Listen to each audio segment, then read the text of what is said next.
ኢራን የመካከለኛው ምስራቅ በሚሊዮኖች የሚቆጠሩ ህዝቦች የህይወት ምንጭ በሆነው የመጠጥ ውሃ አዲስ ቁማር ይዛባቸው ብቅ ብላለች። አዎ የመጠጥ ውሃ ለዓለም በደም ስር ውስጥ እንደሚንቆረቆር ደም በሆነው ነዳጅ የተጀመረው ቁማር አሁን ለመካከለኛው ምስራቅ መልኩን እየቀየረ ይመስላል። ኢራን የመካከለኛውን ምስራቅ ውሃ ለማስጠማት አዲስ ካርድ መዛለች።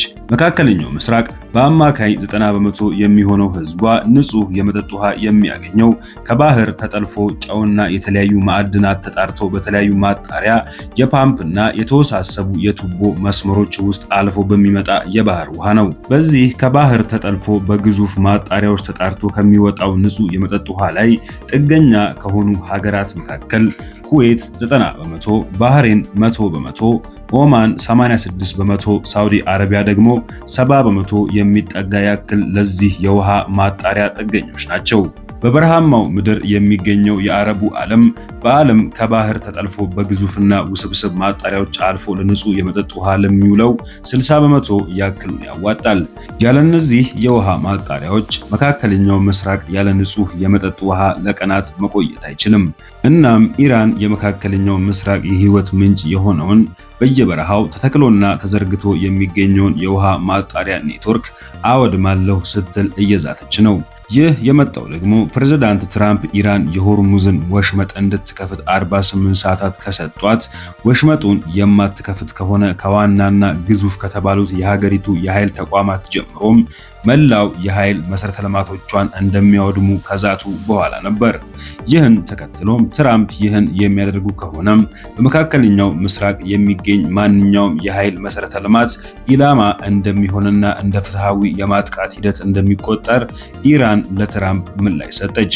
ብዙም ሳይቆይ ታዲያ ከነዚህ የኃይል መሰረተ ልማቶች ባሻገር የመካከለኛው ምስራቅ የህይወት ምንጭ የሆነው የንጹህ ውሃ ማጣሪያ ኔትወርክ አብሮ ኢላማ እንደሚሆን ይፋ ተደረገ።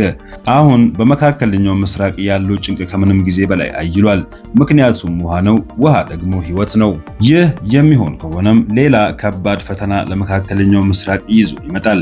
አሜሪካ በኢራን ላይ የከፈተችው ጦርነት በየዕለቱ እየተባባሰ አዳዲስ ነገሮች እየተሰሙ ወር ሊሞላው እየተቃረበ ነው። በ3 አሊያም በ4 ሳምንታት ይጠናቀቃል ተብሎ የተጀመረው ጦርነት በቅርቡ የሚያበቃ አይመስልም። ከጦርነቱ ስፋት አንጻርም ሊያስከትል የሚችለውን አደጋ መገመትም እጅግ አስቸጋሪ ሆኗል። እስራኤልና አሜሪካ ኢራንን ሙሉ ለሙሉ ትጥቅ ሳያስፈቱ ወሳኝ ግዙፍ የኃይል ተቋማትና ወታደራዊ ተቋማቶቿን ሳያወድሙ የሆርሙዝ ወሽመጥ ሳይከፈት የኢራን እስላማዊ አብዮት ዘብጓድ አገዛዝ ሳይቋጭ ወደ ኋላ የሚሉ ጦርነቱ የሚቋጭ አይመስልም። ወዲህ ደግሞ ኢራን ተዳክማለች፣ የሚሳኤል ቁጥሯ በእጅጉ ተመናምኗል ሲባል በየዕለቱ በምትፈጽማቸው ጥቃቶች ተጠቅማ የማታውቃቸውን የመካከለኛናም የረጅም ርቀት ተተኳሽ ሚሳኤሎች እያስወነጨፈች ጠላቶቿን ሰርፕራይዝ ማድረጉን ቀጥላበታለች። ሰሞኑን በደቡባዊው የህንድ ውቅያኖስ በሚገኘው የአሜሪካና ዩናይትድ ኪንግደም ወደ ሆነው የዲየጎ ጋርሲያ ደሴት የጦር ሰፈር ያስወነጨፈቻቸው ሚሳኤሎች 4000 ኪሎ ሜትር ያክል ርቀት የመጓዝ አቅም ያላቸው ናቸው። እስካሁን ኢራን 4000 ኪሎ ሜትር ርቀት መጓዝ የሚችል የቦሊስቲክ ሚሳኤል አላስወነጨፈችም ነበር። ይህን የቦሊስቲክ ሚሳኤል አይነት ወደ አውሮፓ ብታስወነጭፈው የትኛውንም የአውሮፓ ሀገራትን ዋና ከተማ መምታት ይችላል ማለት ነው። ቤንያሚን ኔታንያሁ አሁን የምንዋጋበት ምክንያት ገብቷቸዋል ብዬ አስባለሁ። እኛ ሳንተኛ ባንመክትላችሁ፣ ኢራንን ባናዳክምላችሁ የትኛውም የአውሮፓ ክፍል ሆናችሁ አይቀርላችሁም በማለት መንግስታቱ በቀጥታ የጦርነቱ ተሳታፊ እንዲሆኑ ጥሪ አቅርቦ ነበር። በተጨማሪም ኢራን ዛሬ ማምሻውን ረዘም ያለ ቪዲዮ ለዓለም አሳየች። ይኸውም ቪዲዮ ገና ጫፋቸው ያልተነኩ በገፍ የሚቆጠሩና ለረጅም ወራት መዋጋት የሚያስችሏትን የተራቀቁ ዘመናዊ የምድር ስር በታች የሚሳኤሎችን ክምችት ያሳያል። ኢራን ሚሳኤሎቼ ገና አልተነኩም እያለች ነው። በዚህ በኩል ትራምፕ የሰጡት የ48 ሰዓታት ሊያበቃ ሰዓታት ብቻ ቀርተውታል። በኢራን እሳት እናዘንባለን ማለታቸውን ተከትሎም የሚመጣውን ለማየት ዓለም ተጨንቋል። ይህ በእንዲህ እንዳለም የኢራን መከላከያ ምክር ቤት በሀገሪቱ ደቡባዊ የባህር ዳርቻዎችና ደሴቶች ላይ ወረራ የሚፈጸም ከሆነ የፋርስ ባህረ ሰላጤ መተላለፊያ ተቋርጦም የባህር ፈንጂ እንደሚቀበርበት አስጠነቀቀም። የአሜሪካው የዜና ምንጭ አክሲዮስ ያወጣው ዘገባ እንደሚያመላክተውም የፕሬዝዳንት ዶናልድ ትራምፕ አስተዳደር ኢራን የሆርሙዝ ወሽመጥን እንድትከፍት ለማድረግ የካርግ ደሴትን የመውረር ወይም የመዝጋት እቅድን እያጤነ ነው። ፕሬዝዳንት ትራምፕ የምድር ጦር ወታደሮቻቸውን ሊያሰማሩ አቅደውበታል የተባለው የካርግ ደሴትም ኢራን ለውጭ ገበያ ከምታቀርበው ድፍድፍ ነዳጅ ውስጥ 90 በመቶ ይተላለፍበታል። ይህ አይነቱ ዘመቻ የሚከናወነው የአሜሪካ ጦር በሆርሙዝ ወሽመጥ ዙሪያ ያለውን የኢራን ወታደራዊ አቅምን ይበልጥ ካዳከመ በኋላ እንደሚሆን ምንጮች መናገራቸውን የአክሲዮስ ዘገባ ያሳያል። ዛሬ ባወጣው መግለጫ ይህንን እቅድ የጠቀሰው የኢራን መከላከያ ምክር ቤት በምድር ወረራ የሚፈጸም ከሆነ በመላው የፋርስ ባህረ ሰላጤም የባህር ውስጥ ፈንጂ እንደሚቀበር ዝቷል። የኢራንን ባህር ዳርቻዎች ወይም ደሴቶችን ኢላማ የማድረግ ማንኛውም ሙከራም በተፈጥሮ እንዲሁም በሚታወቀው ወታደራዊ ልምድ መሰረት ሁሉም መተላለፊያዎች የፋርስ ባህረ ሰላጤናም ሁሉም የባህር ዳርቻዎች ፈንጂ እንዲቀበርባቸው ያደርጋል ብሏል። ከባህር ዳርቻ የሚለቀቁ ተንሳፋፊ ፈንጂዎችን ጨምሮም የተለያዩ አይነት የባህር ፈንጂዎች እንደሚቀበሩም በመግለጫው አስጠንቅቋል። በዚህ አካሄድ መላው ፋርስ ባህረ ሰላጤ ለረጅም ጊዜ ከሆርሙዝ ወሽመጥ ጋርም ተመሳሳይ ሁኔታ ውስጥ ይሆናል ሲልም አክሏል። ይህ ለመሆኑም ኃላፊነቱን የሚወስዱት አጥቂዎቹ ናቸው ብሏል።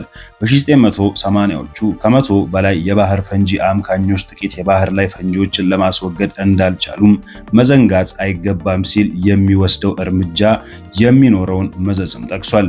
የኢራን መከላከያ ምክር ቤት አክሎም ጠባጫሪ ያልሆኑ አገራት በሆርሙዝ ወሽመጥ ማለፍ የሚችሉበት ብቸኛ መንገድ ከኢራን ጋር መቀናጀት እንደሆነ ገልጿል ሲል ከቢቢሲ ድረገጽ ያገኘነው መረጃ ያመለክታል።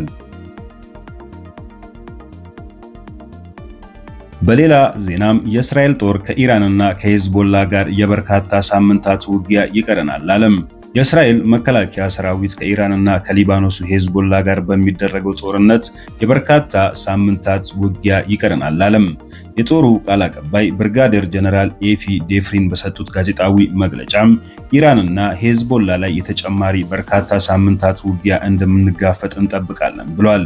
የመከላከያ ሰራዊቱ ዋና አዛዥ ኢያድ ዛሚር እስራኤል ሄዝቦላ ላይ የምታካሄደው ዘመቻ እንዲራዘም የሚያደርግ እቅድ እንዳጸደቁ ተገልጿል። ዋና አዛዡ ሄዝቦላ ላይ የተከፈተው ዘመቻ ገና መጀመሩ ነው። በኢራን ዘመቻ መጨረሻ ሄዝቦላ ብቻውን እናም ተነጥሎ ይቀራል ብሏል። ሄዝቦላ ላይ የተከፈተው ዘመቻ የተራዘመ ነው፣ ለዚህም ተዘጋጅተናል ሲሉም አክለዋል።